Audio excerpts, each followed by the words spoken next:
Gen Sagopi, seri 67, Raden Narasoma Perang Tanding.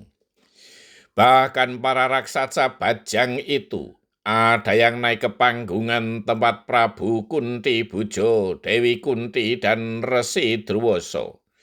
Dewi Kunti tidak merasa takut karena di situ ada Resi Drwoso gurunya. Yang dikhawatirkan oleh Dewi Kunti justru keselamatan Raden Pandu Dewonoto. Karena ia sama sekali tidak kelihatan tertutup oleh begitu banyaknya raksasa bajang. Raden Narasoma selalu tersenyum penuh kemenangan. Ia sangat bangga dengan ajiannya. Ia yakin Raden Pandu Dewonoto pasti akan tewas atau bahkan habis dimangsa oleh para raksasa bajang ajiannya tersebut. Para peserta sayembara sebelumnya juga berkeyakinan Raden Pandu Dewonoto pasti tewas karena mereka telah merasakan betapa dahsyatnya ajian milik Raden Narasoma tersebut. Demikian juga anggapan hampir seluruh penonton tentang nasib buruk yang akan menimpa Raden Pandu Dewonoto. Ki Lurah Semar kemudian menyuruh Petro untuk mengingatkan Raden Pandu akan pesannya sebelum terjun ke gelanggang perang tanding. "Gus, ingat Gus!" Petro berteriak sekeras-keratnya. "Gus, ingat Gus!" teriak Petro semakin keras.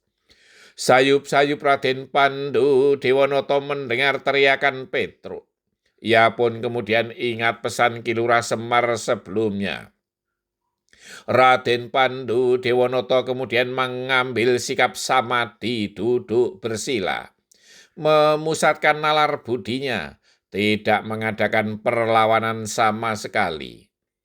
Dari tubuh Raden Pandu Dewonoto kemudian dirasakan oleh para raksasa, mengeluarkan hawa panas, sehingga para raksasa itu satu persatu mundur dan saling menggabung.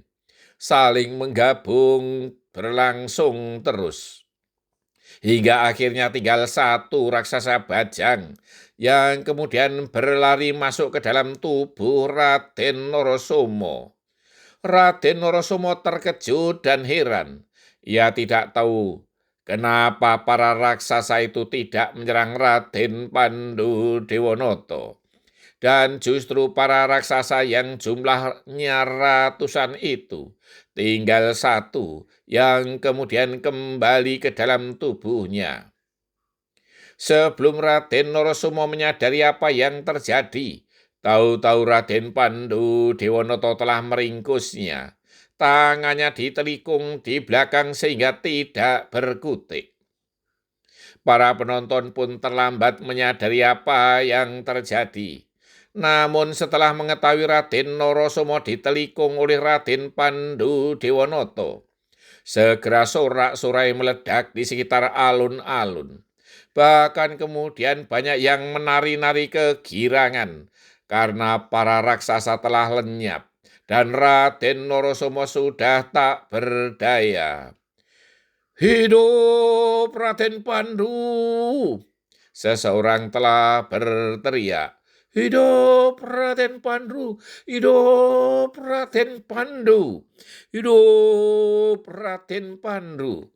Teriakan mereka bersaut-sautan. Dewi Madrim sungguh gelisah. Ada apa dengan kakaknya ketika mendengar nama Raden Pandu dieluk-elukan. Namun ia tak mengerti mengapa ia merasa ikut bangga ketika nama Raden Pandu berkumandang di saentero alun-alun itu. Dewi Kunti dari panggungan bisa melihat dengan jelas apa yang terjadi di tengah arena. Ia tersenyum gembira. "Boporsi, Raden Pandu telah memenangkan pertarungan," katanya sambil mendekati Resi Drwoso. "Kita tunggu apa yang akan dilakukan oleh Raden Narasoma," jawab Resi Drwoso. Ia tidak mengetahui apakah Raden Narasoma masih mempunyai simpanan ilmu andalan atau tidak. Namun sorak-sorai penonton kembali meledak ketika menyaksikan Raden Narasoma secara kesatria mengatakan, "Raden Pandhudewanata yang perkasa, aku menyerah, mengaku kalah." Bersambung. Salah satu watak seorang kesatria adalah berani mengakui salah dan kalah.